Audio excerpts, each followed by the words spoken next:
So hi everyone, I hope आप लोगों ने पहला रिवीजन वीडियो अच्छे से देखा और उसे एंजॉय किया होगा। आपको बहुत हेल्प भी मिला होगा उससे। Now in this particular video we are going to discuss management का पहला chapter which is meaning, importance and objective. और इसके बाद हम लोग प्रिंसिपल्स ऑफ मैनेजमेंट का चैप्टर को भी रिवीजन करेंगे। तो इस वीडियो में टारगेट रहेगा कि हम लोग दो चैप्टर को बहुत अच्छे से रिवीजन करें। इसमें मैं ऐसा नहीं है कि फास्ट फास्ट में सारे टॉपिक्स को जल्दी जल्दी खत्म कर दूंगा। मैं इस तरीके से कराऊंगा कि आपका टॉपिक भी हो जाए और एग्जाम में उससे कैसे पूछा जाएगा उसको भी I will take care of. ठीक है, तो कंप्लीट रिवीजन हो जाएगा आपका। रिवीजन का रिवीजन भी हो जाएगा, जो पार्ट डिटेल में जाना है डिटेल में भी जाएंगे, केस बेस्ड कैसे आंसर करना है उसको भी ध्यान में रखेंगे एंड बेसिकली ऑल राउंड हम लोग कंप्लीशन अपना करेंगे। ठीक है, तो जो जो मैं इस वीडियो में बोल रहा हूं उसको आप बहुत ध्यान लगा के सुनिएगा। समय समय पे आप पॉज करके अपने, अगर आपके पास मेरा वाला बुक है तो आप मेरे बुक से ही पढ़िए। ठीक है, don't refer to school books.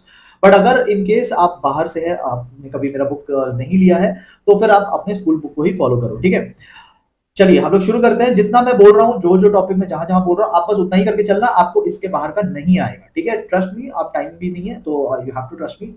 तो चलिए हम लोग स्टार्ट करते हैं। ठीक है, सबसे पहले हम लोग मैनेजमेंट चैप्टर के फोर सेंसेस को डिस्कस करते हैं। मतलब what are the four senses, यहां से स्टार्ट करते हैं।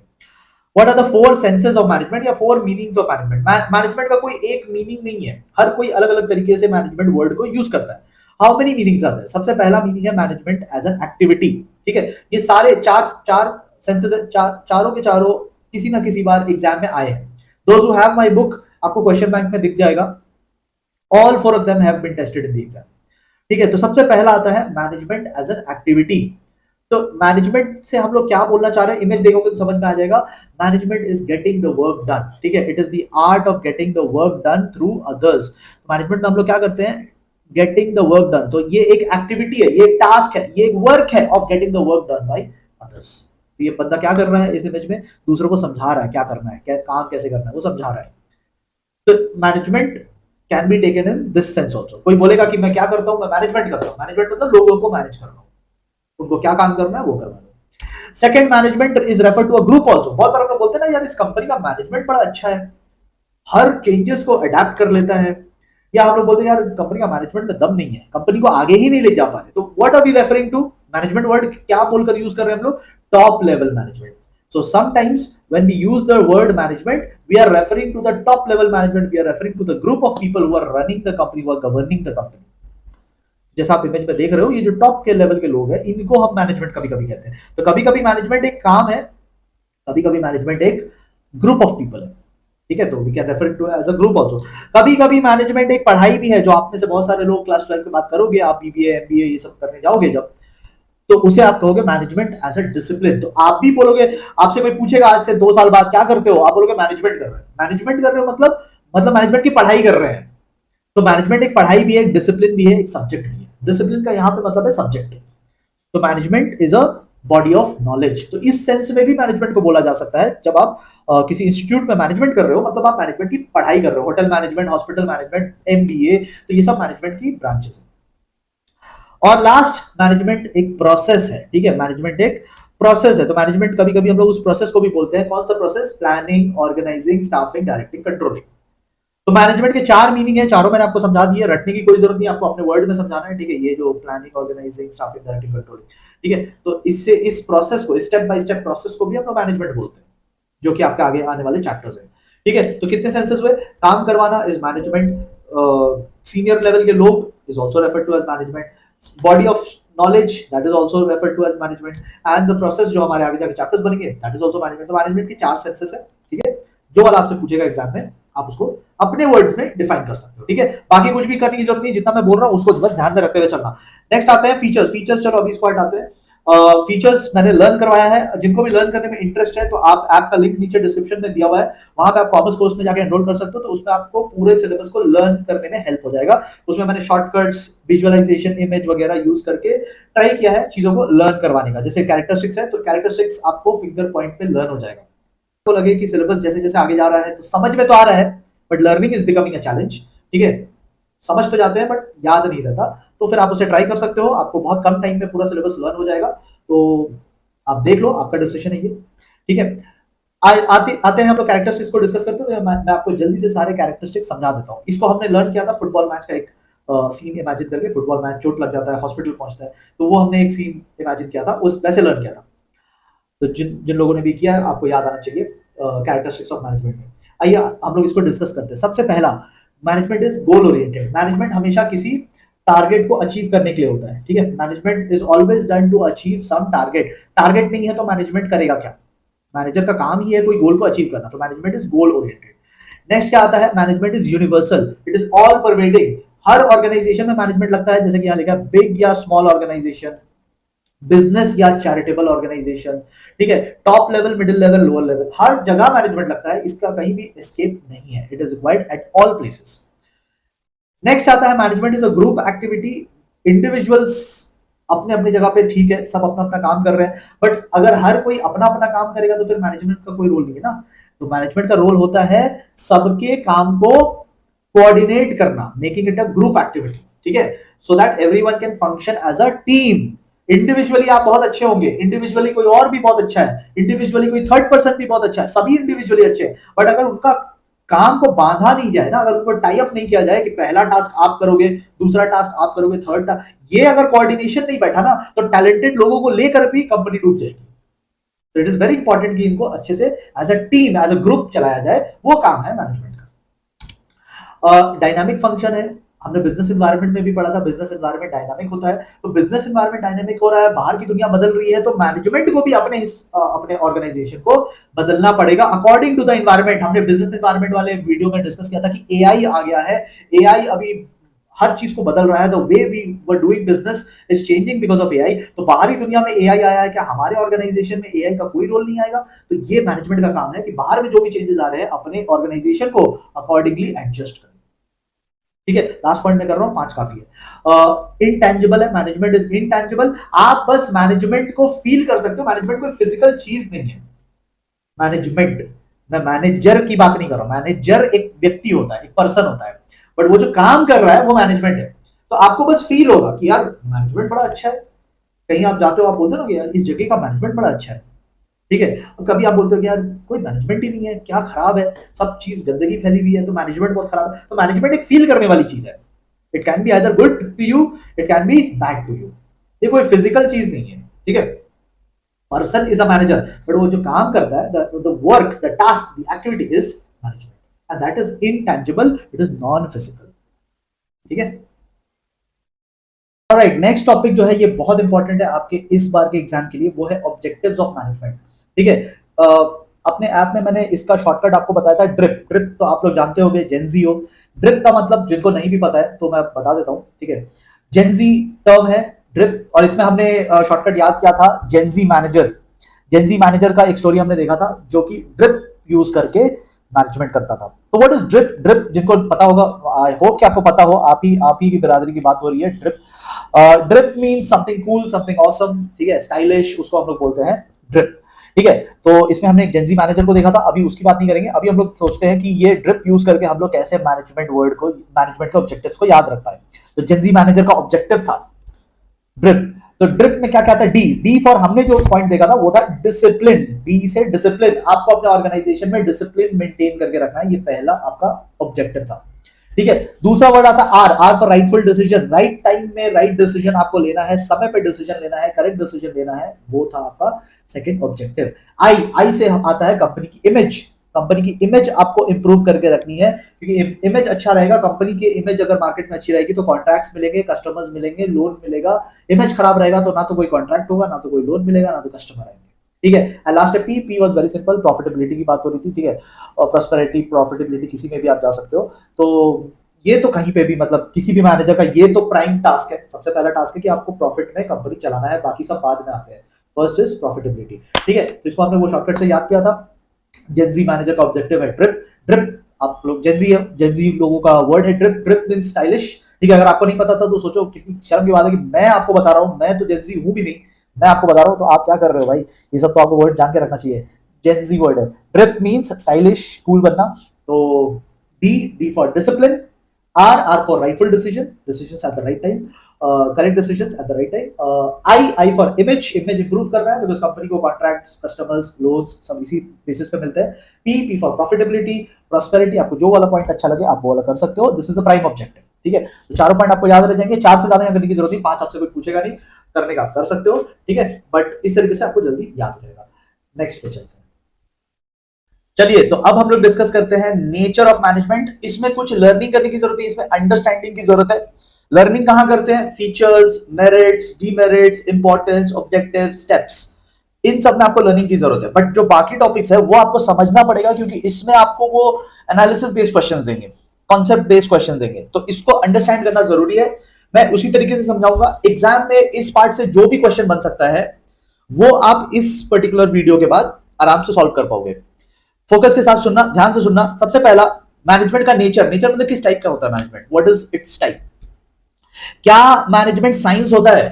Can we call it a science? तो पहले देखते हैं साइंस किसे कहते हैं। आपके दोस्त लोग पढ़ते होंगे, है ना, काफी सारे आपके फ्रेंड्स होंगे जो साइंस स्ट्रीम में होंगे, तो है क्या साइंस, आओ देखते हैं। तो साइंस एक ऐसी चीज है जिसमें सबसे पहली बात तो नॉलेज लेनी पड़ती है। अगर आप मटेरियल का नॉलेज लेना चाहते हो तो फिजिक्स पढ़ो, लाइफ का नॉलेज लेना चाहते हो तो बायो पढ़ो, केमिकल्स का नॉलेज लेना चाहते हो तो केमिस्ट्री पढ़ो। तो it is a body of knowledge first of all. दूसरा, कैसे बना, ये नॉलेज आया कहां से? तो ये प्रिंसिपल्स जो आए हैं ऑब्जर्वेशन एंड एक्सपेरिमेंट्स करके। साइंटिस्ट लोग एक्सपेरिमेंट करते थे, देख देख कर वो उन्होंने समझा और बहुत सारी चीजों को बनाया। साइंस में होता है cause and effect relation. Effect का मतलब होता है रिजल्ट, लिख के रखना, इफेक्ट का मतलब होता है रिजल्ट। तो साइंस कहता है कि हर इवेंट का, हर इफेक्ट का कोई ना कोई रीजन हुआ होगा। वो था ना न्यूटन, उसके एप्पल गिर गई उसके ऊपर, तो वो सोचा कि यार एप्पल गिरा है तो कुछ तो रीजन होगा, कुछ तो कॉज होगा, और इस तरीके से उसने ग्रेविटी की खोज की, है ना। एप्पल गिरा है तो कुछ रीजन होगा, तो ये साइंटिस्ट लोग ऐसे ही सोचते हैं, कुछ हुआ है तो इसका कोई कारण होगा। तो साइंस इज समथिंग जिसमें कॉज एंड इफेक्ट रिलेशनशिप होता है। मतलब कोई भी रिजल्ट विदाउट एनी कॉज नहीं हो सकता, हर चीज का कारण होता है। एंड लास्टली, साइंस जो है वो यूनिवर्सली वैलिड है। ग्रेविटी हर जगह काम करती है। आप इंडिया से छत से कूदोगे तो भी आप नीचे जाओगे, अमेरिका से छत से कूदोगे तो भी आप नीचे ही जाएंगे, ऊपर नहीं जाएंगे, ठीक है, ऊपर बाद में जाएंगे, पहले तो नीचे ही जाना पड़ेगा। चलिए, अब हम लोग डिस्कस करते हैं, साइंस का मतलब समझ गए। अब हम लोग डिस्कस करते हैं कि क्या मैनेजमेंट भी साइंस है, क्योंकि ये आपको एग्जाम में पूछ सकते हैं, क्या मैनेजमेंट भी साइंस है? आइए देखते हैं। तो जैसे साइंस में नॉलेज होता है, फिजिक्स केमिस्ट्री सब में नॉलेज होता है, साइंस में मैनेजमेंट में भी नॉलेज होता है। आपको क्या लगता है एमबीए की पढ़ाई में क्या करते होंगे? पढ़ते हैं ना, साइकोलॉजी पढ़ते हैं, ह्यूमन बिहेवियर पढ़ते हैं, इकोनॉमिक्स पढ़ते हैं, मार्केटिंग पढ़ते हैं। तो वहां पे भी एक स्पेसिफाइड बॉडी ऑफ नॉलेज है। जैसे फिजिक्स केमिस्ट्री बायो है, वैसे ही अपना एमबीए में भी पढ़ाई होती ही है, देयर इज नॉलेज, ठीक है। कैसे बनी ये नॉलेज? ऑब्जर्वेशन एंड एक्सपेरिमेंट करके। जैसे न्यूटन साइंस का एक्सपेरिमेंट करता था, वैसे Henri Fayol, FW Taylor management के प्रिंसिपल्स बताए हैं। कैसे बताए? देख देख कर, ऑब्जर्व करके, कुछ चीजें एक्सपेरिमेंट ट्राई करके। तो जैसे साइंस के प्रिंसिपल्स डेवलप हुए, वैसे यहां पे भी डेवलपमेंट हुआ है। अच्छा, साइंस कहता है हर चीज का कोई ना कोई कारण होगा, मैनेजमेंट भी कहता है हर चीज का कोई ना कोई कॉज होगा, हर इफेक्ट का कोई ना कोई कॉज होगा। अगर प्रॉफिट गिर रही है, कोई तो कारण होगा। कॉम्पिटिटर आगे निकल रहा है, कोई तो कारण होगा। कस्टमर पसंद नहीं कर रहे गुड्स, कोई तो कारण होगा। Everything has a cause. Management भी वही बोलता है जैसे साइंस बोलता है। अच्छा, साइंस के प्रिंसिपल यूनिवर्सली वैलिड है। मैनेजमेंट के भी जो प्रिंसिपल्स है, अभी अगले चैप्टर में हम लोग देखेंगे 14 principles of Henri Fayol. Everywhere it works, everywhere it works, in all organisation, in all countries. तो जैसे साइंस पूरी दुनिया में यूनिवर्सल है, वैसे मैनेजमेंट भी पूरी दुनिया में यूनिवर्सल है। तो क्या मैनेजमेंट को हम लोग साइंस डिक्लेयर कर दें?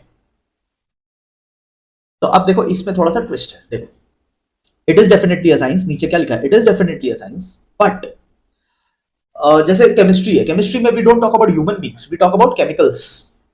फिजिक्स में we talk about force, motion, material, इन सब चीजों की बात करते हैं, इलेक्ट्रिसिटी, उन सब चीजों की बात करते हैं। बट मैनेजमेंट में we are talking about people. Bio में भी talk about all forms of living beings. इंसानों की भी बात होती है, जानवरों की भी बात होती है, पेड़ पौधों की भी बात होती है। बट मैनेजमेंट में इंसानों की बात होती है। Only talk about human, no chemical, no animals, no force, no electricity, nothing. यहां पे क्या बात करेंगे? सिर्फ इंसानों की। तो ये जो साइंस है, साइंस तो है बट ये सोशल साइंस है। सोशल साइंस क्यों? क्योंकि इंसानों से रिलेटेड है, सोसाइटी से रिलेटेड है, तो सोशल साइंस है। तो एग्जैक्ट साइंस नहीं है, देखो यहां लिखा हुआ भी है, it is not in exact science, it is soft science. Exact science नहीं है। जैसे साइंटिस्ट लोग लेबोरेटरी में बैठ के अपने एक्सपेरिमेंट्स और ऑब्जर्वेशन करते थे, एफडब्ल्यू टेलर और हेनरी फेयोल लेबोरेटरी में बैठ के नहीं डिसाइड किया अपना प्रिंसिपल्स, उन्होंने फैक्ट्रीज में, वर्क प्लेस में जाके ऑब्जर्व किया। तो ये लैब वाला साइंस नहीं है, ये सोशल साइंस है। ये उन जगहों पे बना है जहां इंसान काम करते हैं, ठीक है। तो it is science but in exact, ठीक है। नेक्स्ट आते हैं आर्ट पर। कला। तो क्या मैनेजमेंट एक कला है? देखते हैं। तो सबसे पहले हम लोग समझते हैं आर्ट किसे कहते हैं। फोकस से सुनना। Music, singing, dancing, public speaking, ठीक है, पेंटिंग, तो ये सब होता है आर्ट। तो आर्ट क्या होता है? आर्ट में एक नॉलेज रहेगा। ऑफ कोर्स आपको पहले उस नॉलेज को सीखना पड़ेगा। मैंने कुछ 3 साल मैंने पेंटिंग सीखी है, तो बचपन में तो जाते थे हम लोग क्लासेस, वहां हमें सिखाया जाता था। हमें तो लगता था कि जैसे कलर 4-5 ही कलर्स होते हैं, वहां जाके देखा इतने सारे कलर्स होते हैं, येलो भी 10 तरीके के येलोज होते हैं, तो काफी सारे, तो नॉलेज गेन करना पड़ता है ना। बहुत लोग म्यूजिक सीखते होंगे, ठीक है, अपने बंगाल साइड में music and dance and singing इसका बहुत क्रेज है, तो सीखते होंगे। तो उसमें आपको उसके बारे में डिटेल सिखाई जाती होगी, तो नॉलेज है, इसमें नॉलेज है, नो डाउट। पर्सनल स्किल्स भी है, ठीक है, तो नॉलेज तो सबको कॉमन मिल रहा है, बट उस नॉलेज से आप कितना ऊपर पहुंचते हैं ये आपकी पर्सनल कैपेसिटी पे डिपेंड करता है, ठीक है। तो एक ही चीज सबको सिखाया जाएगा, but somebody will become very good in that, somebody will not become good in that। तो पर्सनल स्किल्स की बात आती है। पर्सनल इन्वॉल्वमेंट, क्रिएटिविटी, यहां आप कुछ क्रिएट करते हैं। पेंटर पेंटिंग क्रिएट करता है, सिंगर सिंगिंग सॉन्ग्स क्रिएट करता है, म्यूजिशियंस म्यूजिक क्रिएट करते हैं, ठीक है। तो हर कोई कुछ ना कुछ क्रिएट करता है आर्ट में। It is a creativity job. और परफेक्शन थ्रू प्रैक्टिस, जितना करोगे उतना प्रैक्टिस, मतलब जितना प्रैक्टिस करोगे उतना आपका परफेक्शन होते जाएगा, आप उतने बेटर होते जाओगे, ठीक है। चलिए, तो अब हम लोग देखते हैं कि क्या मैनेजमेंट भी आर्ट है। तो देखते हैं, मैनेजमेंट में भी प्रैक्टिकल नॉलेज आता है, ठीक है। आप जब एमबीए की पढ़ाई करते हैं जो लोग, या होटल मैनेजमेंट की पढ़ाई करते हैं, तो वहां पे आपको प्रैक्टिकल ट्रेनिंग करनी पड़ती है। सिर्फ बुक से पढ़ के एग्जाम देना नहीं है, आपको इंटर्नशिप में भी जाना पड़ता है। आपको 6 महीने, 3 महीने, 2 महीने, डिपेंडिंग ऑन योर कोर्स, आपको जा करके प्रैक्टिकली उन काम को करना पड़ता है जो आपने बुक्स में पढ़ा है। तो प्रैक्टिकल नॉलेज तो यहाँ भी है, जैसे सिंगिंग में प्रैक्टिकल नॉलेज है, पेंटिंग में प्रैक्टिकल नॉलेज है, आप प्रैक्टिस कर करके उसको गेन करते हो। वैसे मैनेजमेंट में भी आप जाकर सीखते हो उस चीज को, ठीक है। पर्सनल स्किल्स की बात आती है, ठीक है, तो ये थोड़ी थोड़ी आपकी पर्सनालिटी पे भी डिपेंड करता है। हर किसी का अपना ओन स्टाइल होता है मैनेजिंग करने का, ठीक है। हेनरी फ्योल के प्रिंसिपल्स तो मैंने भी पढ़े, आपने भी पढ़े, आपके दोस्त ने भी पढ़े, बट उसको अप्लाई कौन कितना करता है ये पर्सनल बात है। कुछ लोग ज्यादा अच्छा कर पाएंगे, कुछ लोग कम कर पाएंगे, this depends person to person. Creativity, ठीक है, जैसे हर आर्ट में कुछ ना कुछ क्रिएट हो रहा है, किसी में सॉन्ग्स क्रिएट हो रहे हैं, किसी में म्यूजिक क्रिएट हो रहा है, किसी में आर्ट क्रिएट हो रहा है। मैनेजमेंट में क्या क्रिएट होता है? प्रोडक्ट्स क्रिएट होते हैं। मैनेजर, एक गुड मैनेजर अच्छे प्रोडक्ट्स क्रिएट करके देता है, ठीक है। और परफेक्शन थ्रू प्रैक्टिस, जितना ओल्ड मैनेजर होगा उतना एक्सपीरियंस आ जाएगा, उतना वो परफेक्ट हो जाएगा। जितना न्यू मैनेजर होगा उतना इनएक्सपीरियंस और उतना कम प्रैक्टिस। कॉन्सेप्ट अंडरस्टैंडिंग करना है, इन सब पे कॉन्सेप्ट बेस्ड क्वेश्चन बनेंगे। यहाँ रट्टाबाजी नहीं चलेगा, यहाँ आपकी अंडरस्टैंडिंग टेस्ट की जाएगी, ठीक है। रटना का है features, merits, demerits, importance, objective, steps, ठीक है। तो क्या मैनेजमेंट को हम लोग आर्ट बोल सकते हैं? यस, आर्ट बोल सकते हैं। साइंस भी बोल सकते थे, यस, सोशल साइंस है, एग्जैक्ट साइंस नहीं है, बट हाँ साइंस है, साइंस है। अगर पूछेगा यस या no it is a science और नॉट, आप बोलोगे यस इट इज साइंस, ठीक है। ज्यादा डिटेल में पूछेगा तब बताएंगे नो एग्जैक्ट नहीं है बट इट इज साइंस, ठीक है, सोशल साइंस तो है। लास्ट हम लोग आते हैं प्रोफेशन पे। अब प्रोफेशन पे बहुत डीप क्वेश्चंस बन सकते हैं, बनाने का बहुत कुछ बन सकता है, यहाँ lot of contents are there, ठीक है। मैं जितना यहाँ पे करा रहा हूं आप ध्यान से सुनिएगा, ध्यान से सुनिएगा, ठीक है। और जितना मैं यहाँ पे करा रहा हूं एग्जाम पॉइंट ऑफ व्यू से इनफ है, आपको जो मैं इसमें बोल दे रहा हूं उतना ही इनफ है। इनफैक्ट मैं सब कुछ बोल ही दे रहा हूं, ठीक है। देखो, सबसे पहली बात प्रोफेशन क्या, चलो पहले डिस्कस करते हैं प्रोफेशन क्या है। सीए, सीएस का नाम सुने होंगे आप लोग, बहुत लोग बनने जाओगे अभी 12th के बाद। तो चार्टर्ड अकाउंटेंसी की बात कर रहा हूं। Chartered accountancy is a profession. तो आइए देखते हैं, डॉक्टर्स बनना is a profession, lawyers profession. तो आइए देखते हैं किसे कहते हैं प्रोफेशन। तो प्रोफेशन एक सिस्टमाइज्ड बॉडी ऑफ नॉलेज है। तो यहां पे भी सिस्टमाइज्ड बॉडी ऑफ नॉलेज है, ठीक है। जैसे आप सीए बनने जाओगे तो अकाउंटेंसी, टैक्सेशन वगैरह की आपको पढ़ाई करनी पड़ेगी, ऑडिटिंग पढ़ना पड़ेगा, कॉर्पोरेट लॉस पढ़ने पड़ेंगे, आपको कॉस्टिंग पढ़नी पड़ेगी, फाइनेंशियल मैनेजमेंट पढ़ना पड़ेगा। तो ये हो गया नॉलेज, तो नॉलेज तो यहाँ पे है। एजुकेशन एंड ट्रेनिंग भी होता है, एजुकेशन एंड ट्रेनिंग आपको लेनी पड़ेगी। जैसे सीए का कोर्स ऑलमोस्ट 5 इयर्स का कोर्स है, ठीक है, और ट्रेनिंग भी आपको 2.5 साल का करना पड़ता है। उसी 5 इयर्स में आपको 2.5 साल की ट्रेनिंग भी करनी पड़ती है, ठीक है। तो लगभग 5-6 साल का कोर्स है। तो इसमें एंट्री रिस्ट्रिक्टेड होती है। हर कोई सीए बन सकता है क्या? नो। जिसने एजुकेशन एंड ट्रेनिंग कंप्लीट की वही सीए बन पाएगा। हर कोई डॉक्टर बन सकता है क्या? नो। जिसने एजुकेशन एंड ट्रेनिंग कंप्लीट की वही डॉक्टर बन पाएगा। तो यहां सबके लिए दरवाजे नहीं खुले हैं, यहां जो पढ़ लिख कर ट्रेनिंग करके आएगा उसके लिए दरवाजे खुले हैं। तो anybody can not be a professional. Service motive होती है, यहाँ पे आप सर्व करने आते हैं, प्रॉफिट कमाने नहीं आते हैं, ठीक है, ठीक है। रोजी रोटी तो सभी को कमाना है बट प्रॉफिट नहीं, service is the aim. Statutory body होती है, यहाँ पे एक लीगल बॉडी होती है जिसके आप मेंबर बनते हैं। जैसे चार्टर्ड अकाउंटेंट्स लोग मेंबर बनते हैं ICAI, institute of chartered accountants of India की, ठीक है। वो मदर बॉडी है, गवर्निंग बॉडी है, और वही सारे मेंबर्स उन्हीं के मेंबर्स है। एथिकल कोड ऑफ कंडक्ट दिया जाता है, मतलब एक रूल बुक दिया जाता है। सीए जिस दिन बन जाओगे आपको एक रूल बुक दिया जाएगा कि as a chartered accountant what rules you should follow. Doctor जिस दिन आपके दोस्त लोग बनेंगे तो उनको भी एक रूल बुक दिया जाता है कि as a doctor what is allowed and what is not, ठीक है। तो वो रूल बुक को हम लोग बोलते हैं एथिकल कोड ऑफ कंडक्ट, ठीक है, या कोड ऑफ एथिक्स शॉर्ट में बोलते हैं। तो आइए देखते हैं क्या मैनेजमेंट भी प्रोफेशन है। अभी ये जो बोल्ड मैंने ब्लैक में कर रखा है ना, उसको मैं अभी डिस्कस नहीं कर रहा हूं, उसको मैं थोड़ी देर बाद डिस्कस करूंगा। तो अभी आप सिंपल जो मैं बोल रहा हूं वो सुनो, ज्यादा यहां पे रीड करने की कोशिश मत करो, वरना रीड करने जाओगे तो मैं क्या बोल रहा हूं वो छूट जाएगा आपका, ठीक है। Focus on what I am saying. अभी रीड करने का उतना टाइम नहीं है, फोकस करो, मैं जो बोल रहा हूं उस पर फोकस करो, आपका जल्दी काम हो जाएगा, ठीक है। जहां जहां मैं जो जो चीज बोलूंगा आप वहां पे ध्यान देना, ठीक है। तो सबसे पहली बात, स्पेशलाइज नॉलेज क्या है मैनेजमेंट में। यस, एमबीए की पढ़ाई करते हैं तो कुछ नॉलेज तो गेन करते हैं ना, वहां पे अलग अलग सब्जेक्ट्स है वहां पे, तो we gain knowledge just like chartered accountant accounts पढ़ते हैं, टैक्स पढ़ते हैं, तो वैसे यहाँ पे भी साइकोलॉजी पढ़ते हैं, मार्केटिंग पढ़ते हैं, तो यहाँ पे पढ़ते हैं, ठीक है। फॉर्मल ट्रेनिंग उनका होता है, एजुकेशन होता है, हमारा भी होता है यहाँ पे भी। हम लोगों का भी जो कोर्स है उसमें हम लोग पढ़ते भी है, एग्जाम भी देते हैं और इंटर्नशिप भी करते हैं जाके किसी कंपनी के अंडर में, तो ये पॉइंट भी है, ठीक है। सर्विस मोटिव हमारा भी है, we are serving the society, we are giving them good products, we are giving them products at cheaper prices, तो ये चीज भी है। स्टैट्यूटरी बॉडी जैसे सीए लोगों की आईसीएआई है, लॉयर्स लोगों की बार काउंसिल ऑफ इंडिया है, तो डॉक्टर्स लोगों की आईसीएमआर है, तो क्या हमारी भी कुछ है? यस, हमारी भी है, ऑल इंडिया मैनेजमेंट एसोसिएशन, आई AIMA, ठीक है, AIMA all India management association हमारी भी है, ठीक है, ये भी मैच हो गया। And last code of ethics doctors को मिलता है, सीएस को मिलता है, कंपनी सेक्रेटरीज को मिलता है, सबको मिलता है, तो क्या हमें भी मिलेगा? यस, हमारे लिए भी कोड ऑफ एथिक्स होती है। तो सारे पॉइंट्स मैच कर गए, इन जनरल तो सारे पॉइंट्स मैच कर गए, बट अभी ट्विस्ट आएगा। देखो जितना भी मैंने बोल्ड ब्लैक मार्क कर रखा है, देखो ब्लैक में हाईलाइट कर रखा है, तो ये क्या है, ये जितने भी मैंने ब्लैक में हाईलाइट कर रखे हैं ये डिफरेंसेस है जो मैनेजमेंट को अभी पूरा प्रोफेशन बनने नहीं दे रहे। मतलब मैनेजमेंट प्रोफेशन तो प्रोफेशन की तरफ जा रहा है, बट ये तीन जो ब्लैक पॉइंट्स है जिसे मैंने ब्लैक में हाईलाइट कर रखा है, वो थोड़ा मैनेजमेंट को प्रोफेशन बनने से रोक रहे हैं। क्या है ये, आइए देखते हैं। ध्यान से मैं क्या बोल रहा हूं वो सुनना, रीड करने जाओगे तो आप मैं जो बोल रहा हूं वो सुन नहीं पाओगे, पॉज करके बाद में रीड कर लेना। देखो, अच्छा एक बात बताओ, सीए कौन बन सकता है? जिसने एग्जाम्स दिए, ट्रेनिंग कंप्लीट की, वो सीए बन सकता है। डॉक्टर कौन बन सकता है? जिसने एग्जाम दिए, ट्रेनिंग कंप्लीट की, वो डॉक्टर बन सकता है। बट मैनेजर कौन बन सकता है? जिसने एमबीए का एग्जाम दिया और ट्रेनिंग कंप्लीट की? नो, मैनेजर कोई भी बन सकता है। Today there is no restriction, ठीक है, in the career of management is not restricted. आज के डेट में कोई भी मैनेजर बन सकता है, जरूरी नहीं है कि आपको एमबीए की डिग्री ही लानी पड़ेगी डॉक्टर्स या चार्टर्ड अकाउंटेंट्स की तरह। यहां पे अभी वो कंपलसरी नहीं है, तो यहां थोड़ा आ गया डिफरेंस।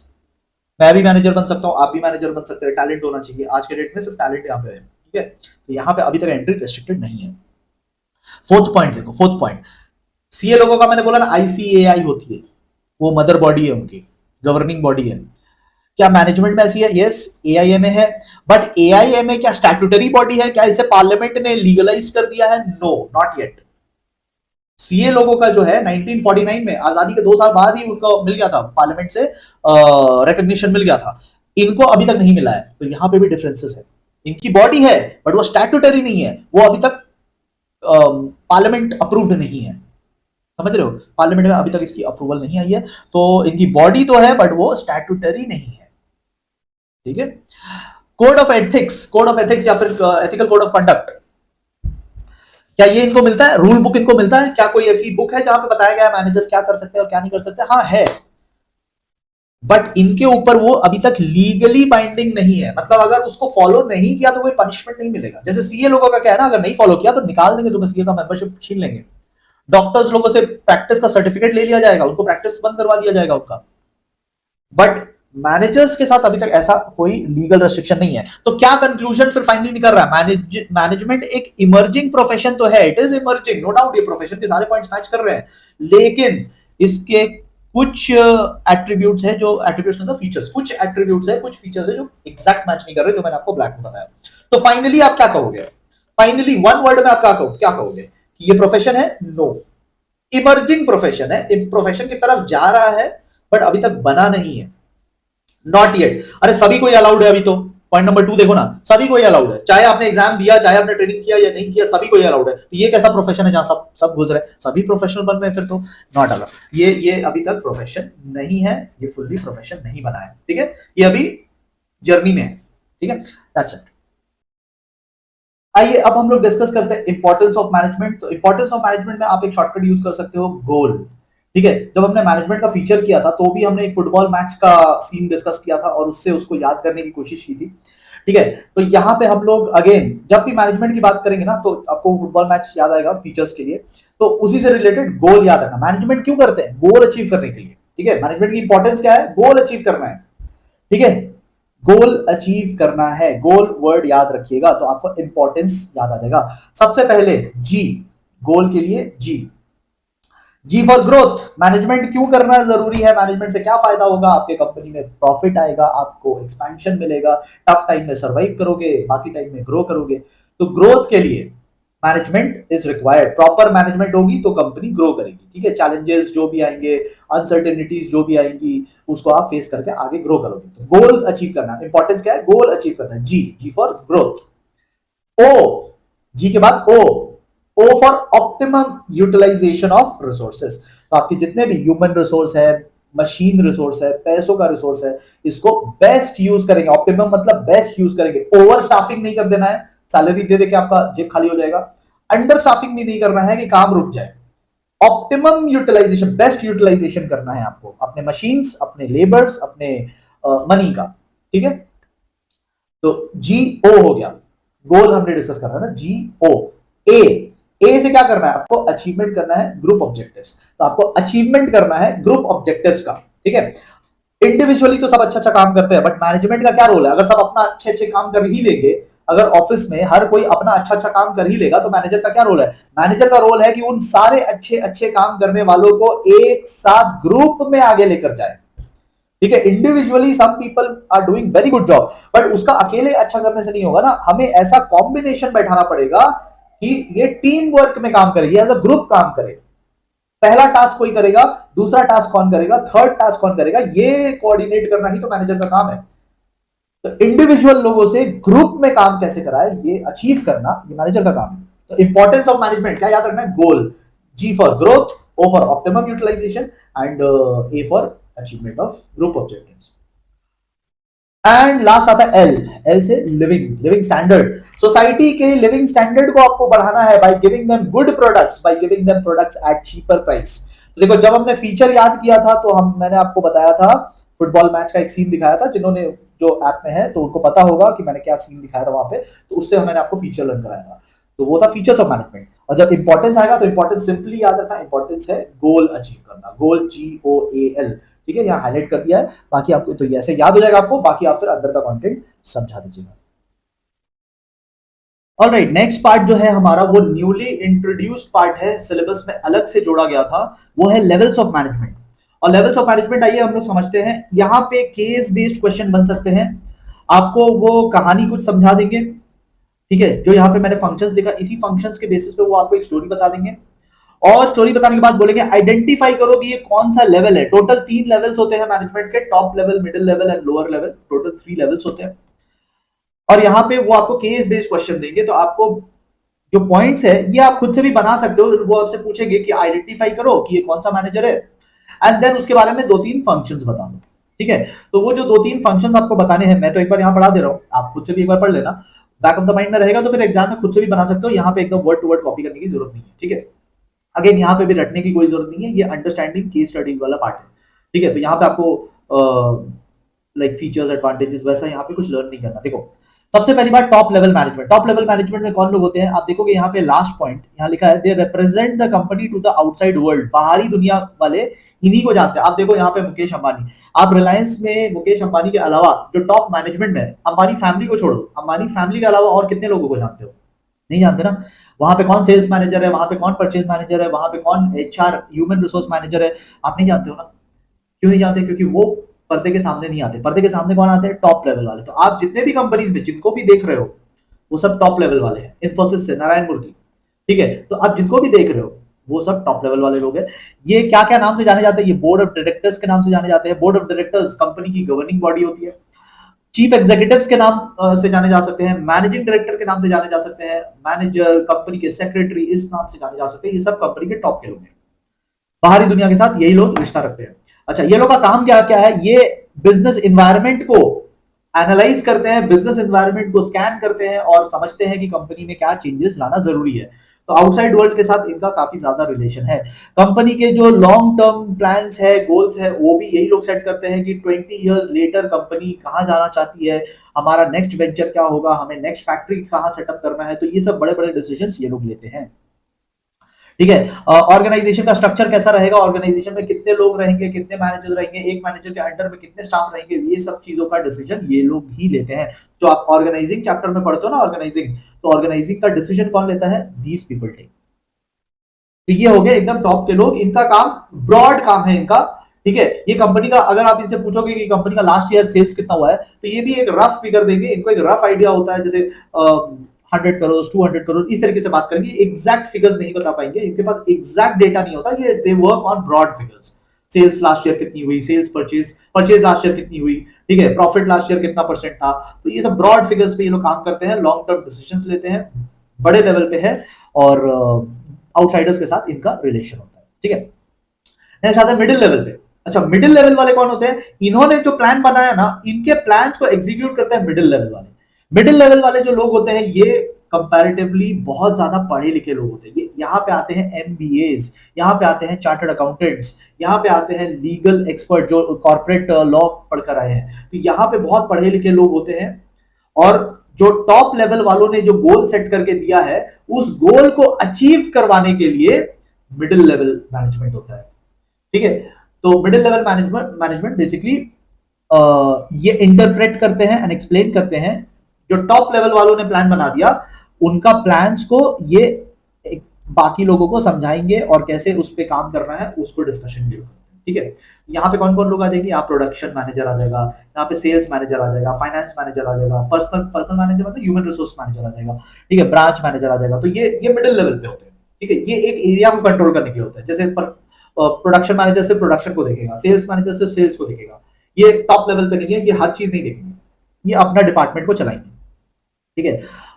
ये लोग ऑपरेटिंग परफॉर्मेंस देखेंगे, ग्राउंड लेवल पे क्या परफॉर्मेंस हो रही है उसको एनालाइज ये लोग करते हैं। ठीक है। और रिपोर्ट बना के ऊपर भेजते हैं। तो ये बेसिकली ब्रिज का काम करते हैं, टॉप और ऑपरेशन लेवल, ऑपरेशन मतलब लोअर लेवल, टॉप लेवल और लोअर लेवल के बीच का ये ब्रिज है। ठीक है। ओके।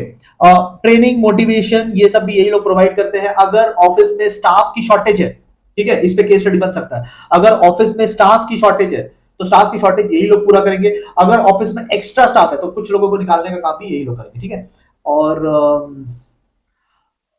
ठीक है, they will integrate the various activities of department. तो सारे डिपार्टमेंट्स में कोऑर्डिनेशन बना रहे। ठीक है। परचेज डिपार्टमेंट उतना ही रॉ मटेरियल परचेज करे जितना प्रोडक्शन को लगेगा, प्रोडक्शन डिपार्टमेंट उतना ही प्रोडक्शन करे जितना सेल्स वाले बेच के आएंगे। तो ये जो आपस में कोऑर्डिनेशन है, इंटर डिपार्टमेंट जो कोऑर्डिनेशन लगेगा, एक एक डिपार्टमेंट्स में जो, क्योंकि डिपार्टमेंट वाले आपस में तो नहीं बात करते ना, तो उनमें जो जो कोऑर्डिनेशन लगेगा वो ये लोग करवा देते हैं। ठीक है। तो इनका काम कंपनी को स्मूथली चलाना है। ये लोग क्या थे, ये लोग गोल सेट कर देते थे, ये लोग लॉन्ग टर्म पॉलिसी बना देते थे, ये लोग ऊपर ऊपर वाली बातें करते हैं, बट इनके प्लान्स को स्मूथली चलाने का काम मिडिल लेवल का है। They act as a bridge between the top and the lower level, lower को ही ऑपरेशनल लेवल बोलते हैं। तो ये हो गया मिडिल। न्यूली इंसर्टेड पोर्शन है, ठीक है, ये सिलेबस में है। नेक्स्ट आता है लोअर लेवल या ऑपरेटिंग लेवल या सुपरवाइजरी लेवल। ठीक है। तो ये लोग भी मैनेजर है, आपको जो इमेज में दिख रहा है वो मैनेजर्स ही है, बट ये ग्राउंड लेवल पे मौजूद रहते हैं, ये ऑन स्पॉट मौजूद रहते हैं, ये वहां पे प्रेजेंट रहते हैं जहां पे काम एक्चुअली में चल रहा है। तो इनका क्या काम है, ये डे टू डे प्रोडक्शन वगैरह देखेंगे। ये गोल वगैरह सेट नहीं करते, बड़े कंपनी के गोल सेट नहीं करते, ये क्या डेली का टारगेट सेट करते हैं। They don't set the big goals of the company, they set daily target. आज प्रोडक्शन कितना करना है उसका टारगेट ये लोग सेट करते हैं। ये डे टू डे बेसिस पे इनका काम होता है। ठीक है। असाइन करते हैं जॉब अपने वर्कर्स को, क्योंकि ये डायरेक्टली वर्कर्स से कांटेक्ट में रहते हैं। अंबानी डायरेक्ट वर्कर्स से कांटेक्ट में नहीं रहता, बट ये लोग रहते हैं। ठीक है।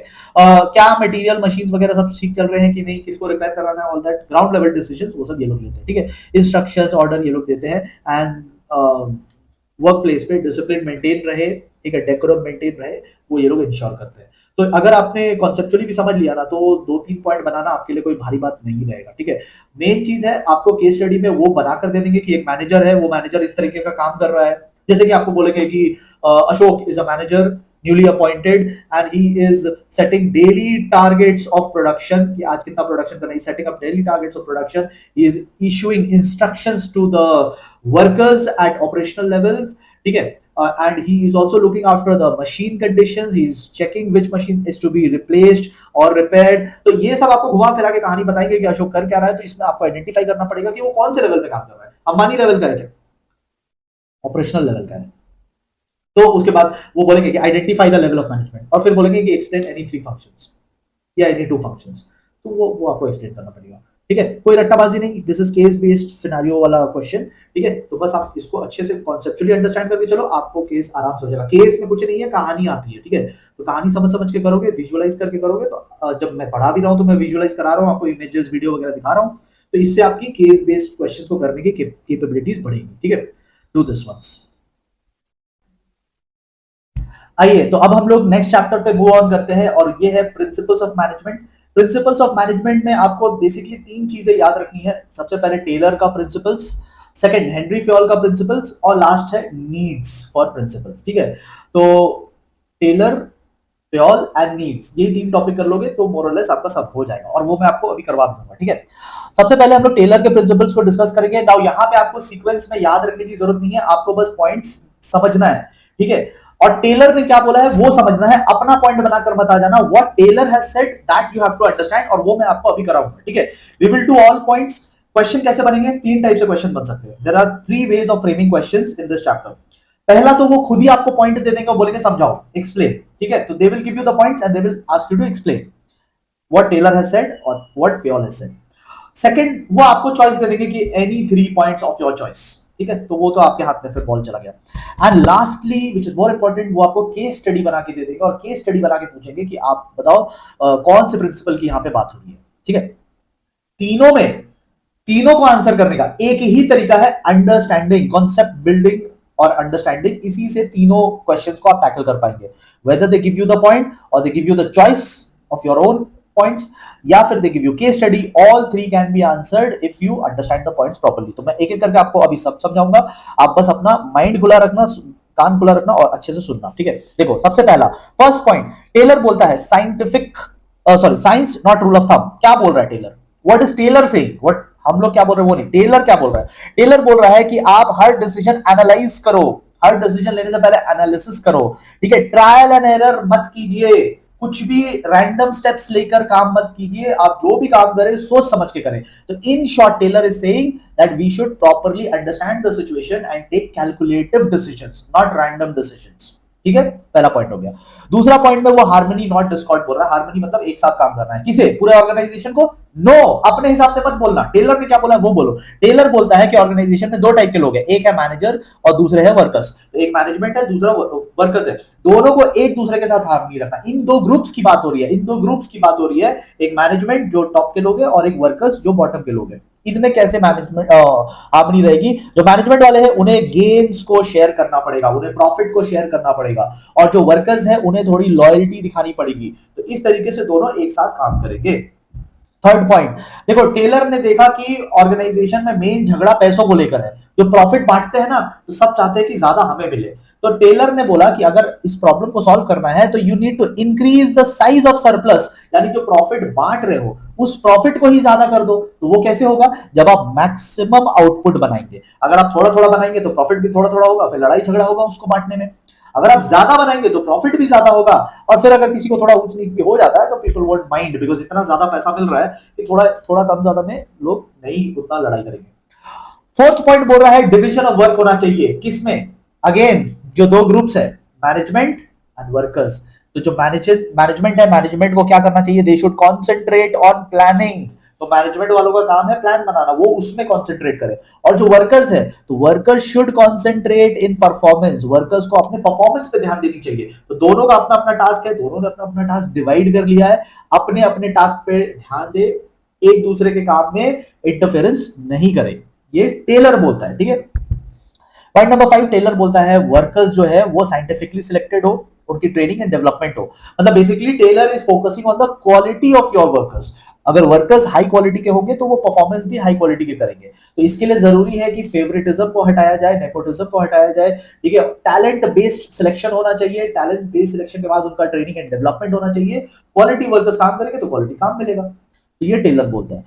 पॉइंट नंबर 6 में टेलर बोलता है स्टैंडर्डाइजेशन लेकर आओ अपने ऑर्गेनाइजेशन में, मतलब सेम रैंक के लोगों के लिए सेम फैसिलिटीज होनी चाहिए, टूल्स इक्विपमेंट जो भी उनको मिल रहा है, कंप्यूटर पे काम करते हैं, जिस डेस्क में बैठते हैं, सब कुछ एक जैसा होना चाहिए, वर्क का मेथड सबके लिए सेम होना चाहिए, वर्किंग कंडीशन सबके लिए सेम होनी चाहिए, रूल्स रेगुलेशन सबके लिए सेम होना चाहिए, तो there should be standardisation, same rank same rules for everyone, ठीक है। तो ये बेसिकली टेलर बोलता है। एंड पॉइंट नंबर 7 में बात हो रही है मेंटल रेवोल्यूशन की, मतलब अपने सोच में चेंज लाए, जो वर्कर्स है, जो मैनेजमेंट है, मैनेजमेंट वर्कर्स को अपना पार्टनर ट्रीट करे, ठीक है, जस्ट लाइक पार्टनर को हम लोग प्रॉफिट शेयर करते हैं, वैसे ही जो कंपनी का प्रॉफिट है वो वर्कर्स के साथ शेयरिंग करे। तो ये अपने सोच में बदलाव लाए, उसे नीचा ना सोचे, उसे अपना पार्टनर मान के चले। और जो वर्कर्स है वो अपने मैनेजर्स को फादर फिगर, अपने वेल विशर की तरह मान के समझे, ठीक है। थोड़ा कभी डांट दिया तो इसका मतलब बुरा मान गए, तो ये सब नहीं चलेगा, ठीक है। जिस तरीके से पिता का हक होता है डांटना, बट फिर भी हमने पिता ही मानते हैं, तो वैसे ही वर्कर्स को अगर मैनेजमेंट ने कभी कुछ सुना दिया तो ये नहीं कि तुरंत आप छोड़ के चले जाओगे दूसरी जगह पे, ठीक है, उन्हें अपना वेलविशर मान के चले, ठीक है। तो अगर दोनों को ही अपने माइंडसेट में चेंज ले आए तो दुनिया कितनी अच्छी हो जाएगी, ठीक है। तो ये टेलर बोलते हैं।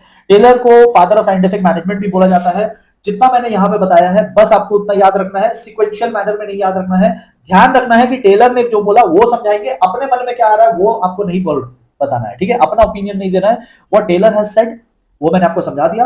चाहो तो इसको रिप्ले करके सुन लो, और इसके बाद इमीडिएटली आप एक बार इसको लर्न कर लीजिए तो हो जाएगा। You can answer in your own words, keywords मैंने हाईलाइट वगैरह सब कर दिया आपके लिए, तो इसको आप अपने एंड से एक बार देख लीजिए।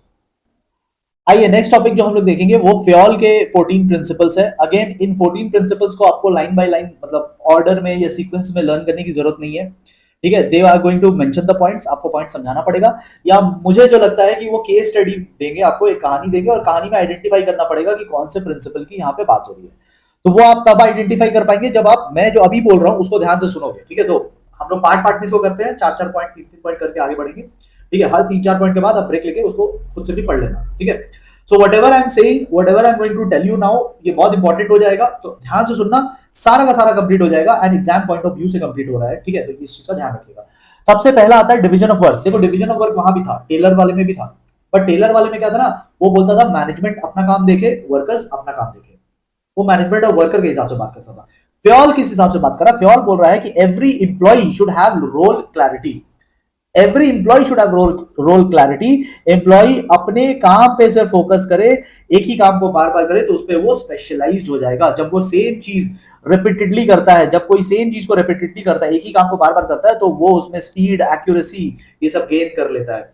तो यहाँ फ्योल का ये पॉइंट ऑफ व्यू है that work should be divided and one person should keep doing one type of job, ठीक है। ऑलराउंडर नहीं बनना है, स्पेशलाइज्ड बनना है, स्पेशलाइजेशन लाना है, स्पेशलिस्ट बनना है। नंबर 2 बात हो रही है अथॉरिटी एंड रिस्पॉन्सिबिलिटी की। अथॉरिटी का मतलब क्या होता है, अथॉरिटी का मतलब होता है पावर, ठीक है, कोई चीज को करने का पावर, एंड रिस्पॉन्सिबिलिटी होती है जिम्मेदारी, जिसे हम ऑब्लिगेशन कहते हैं, ठीक है। सो व्हाट डज फ्योल से ओवर हियर, फ्योल क्या बोलता है, फ्योल बोलता है कि जिस पर्सन को आपने टास्क दिया है, रिस्पॉन्सिबिलिटी दी है, उस पर्सन को सफिशिएंट अथॉरिटी भी मिलनी चाहिए, पावर भी मिलनी चाहिए। There should be a balance between both. अगर आप रिस्पॉन्सिबिलिटी दिए हो तो पावर भी दो काम पूरा करने का, और पावर दिए हो तो उसी को रिस्पॉन्सिबिलिटी भी दो काम पूरा करने के लिए। ओनली अगर अथॉरिटी दोगे तो बंदा अथॉरिटी को मिसयूज करेगा, ओनली अगर अथॉरिटी दोगे, सिर्फ पावर दे दिया वो तो मिसयूज करेगा, उसका तो कोई जिम्मेदारी ही नहीं है।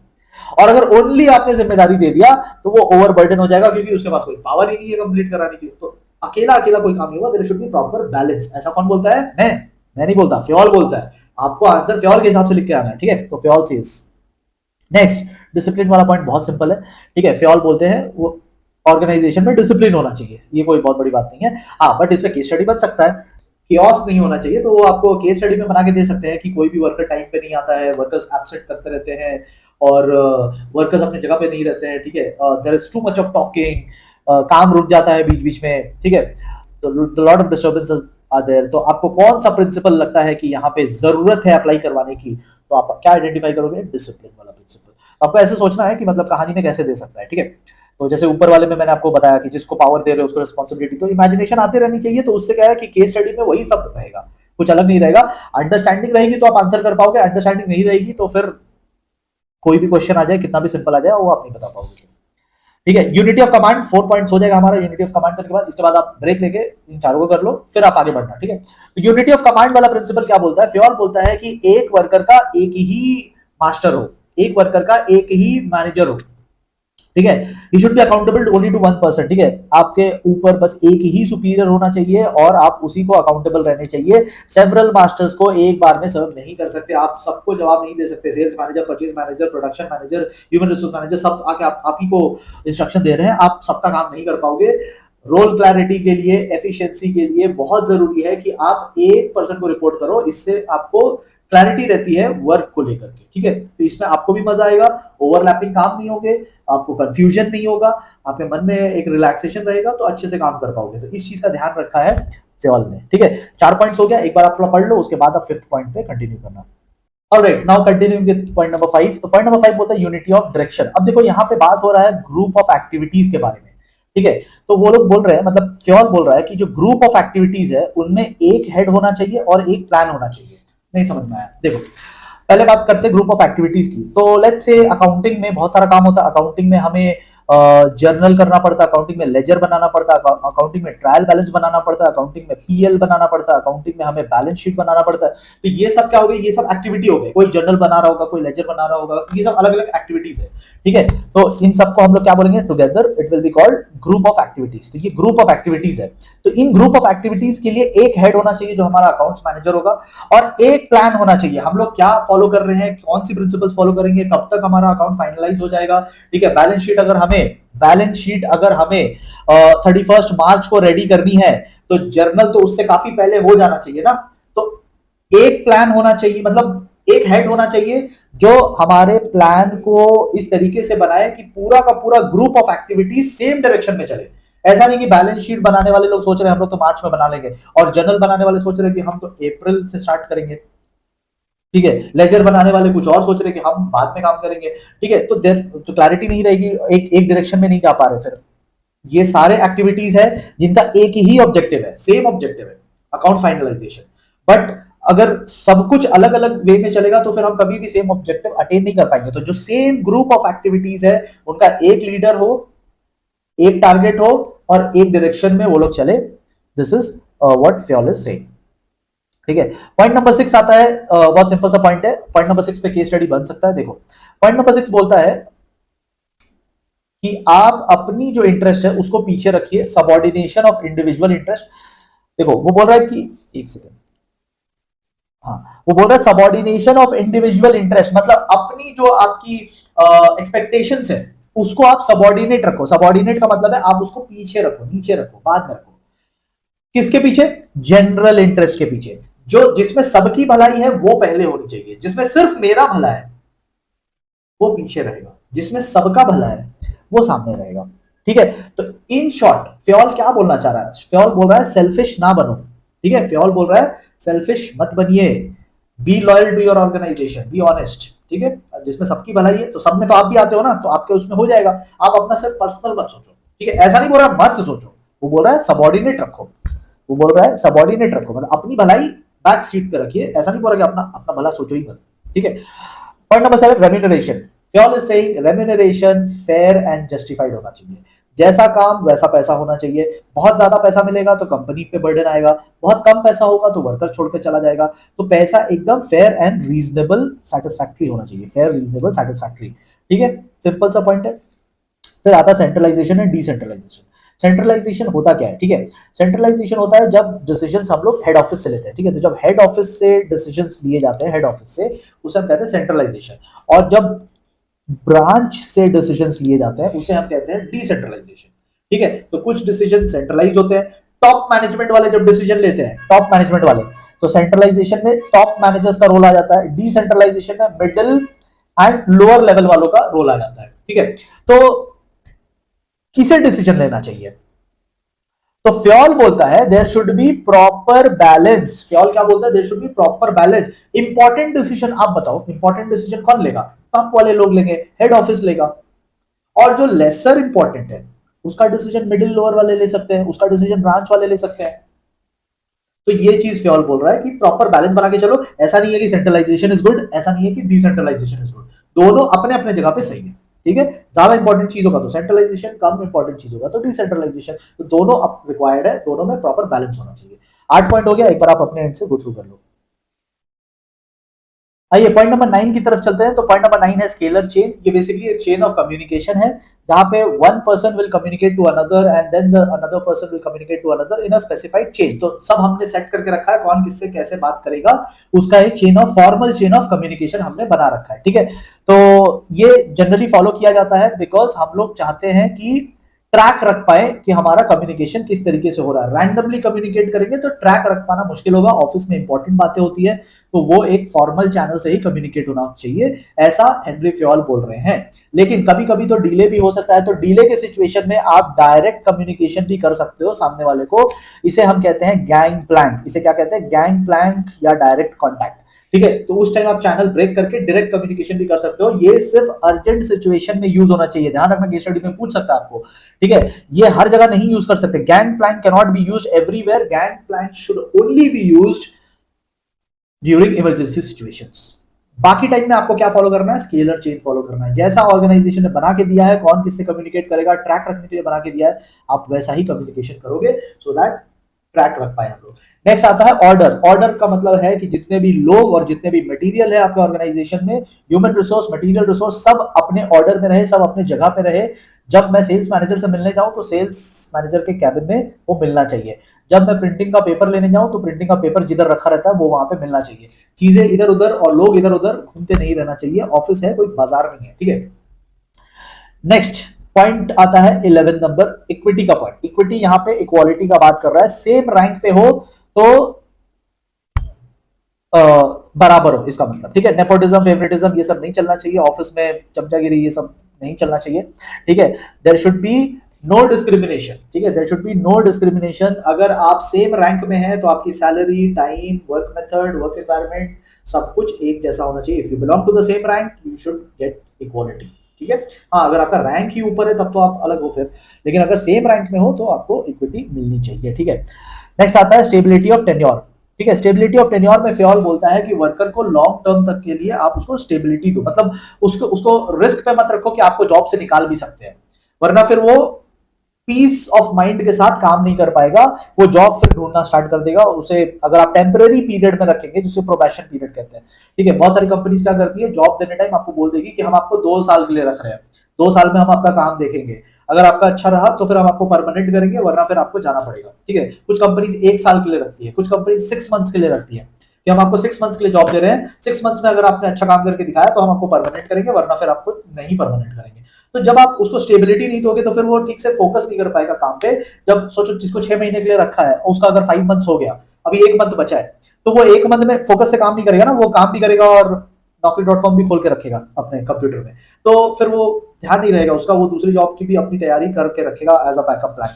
तो अगर आप चाहते हो कि वर्कर आपके काम में पूरा फोकस रहे तो आपको उनको स्टेबिलिटी देनी होगी, उनको 20-30-35 ईयर्स का जॉब पक्का करना पड़ेगा उस हिसाब से, ठीक है। तो इससे उसका लॉयल्टी और अटैचमेंट भी बना रहेगा, वो छोड़कर जाएगा नहीं, ठीक है।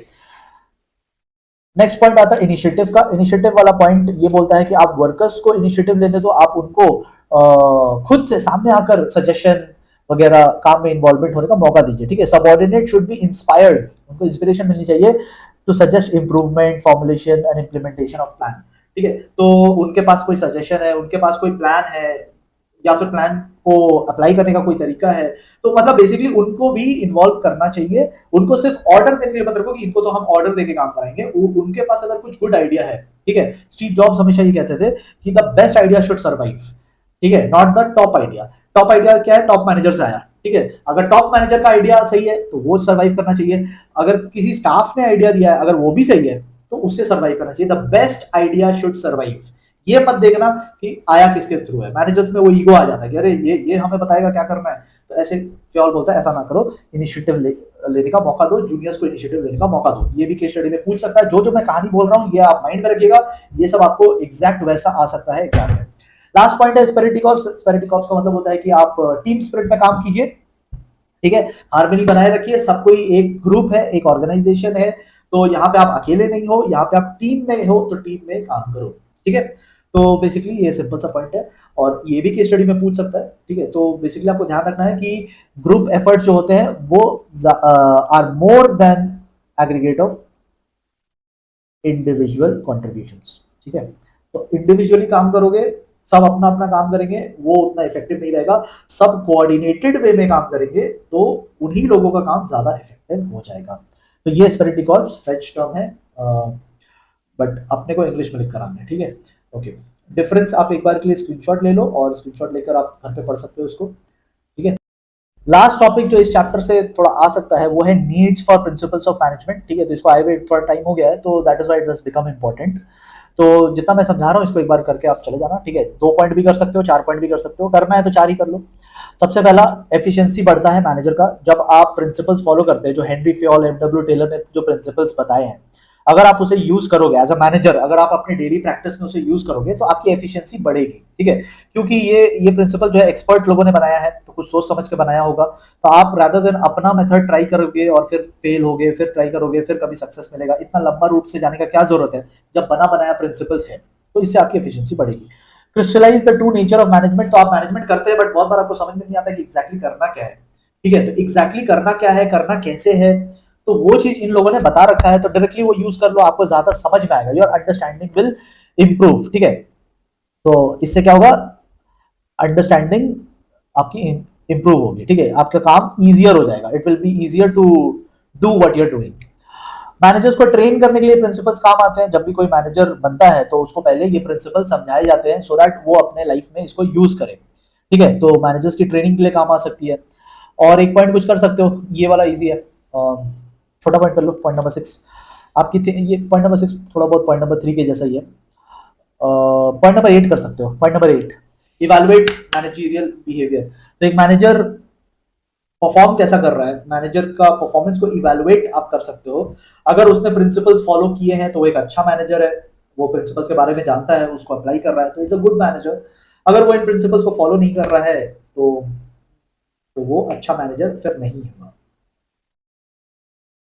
तो that's it from this part. अब हम लोग चैप्टर 3 जो हमारा रह गया था, सोर्सेज ऑफ फाइनेंस, उसको हम लोग अगले वीडियो में टेकअप करेंगे।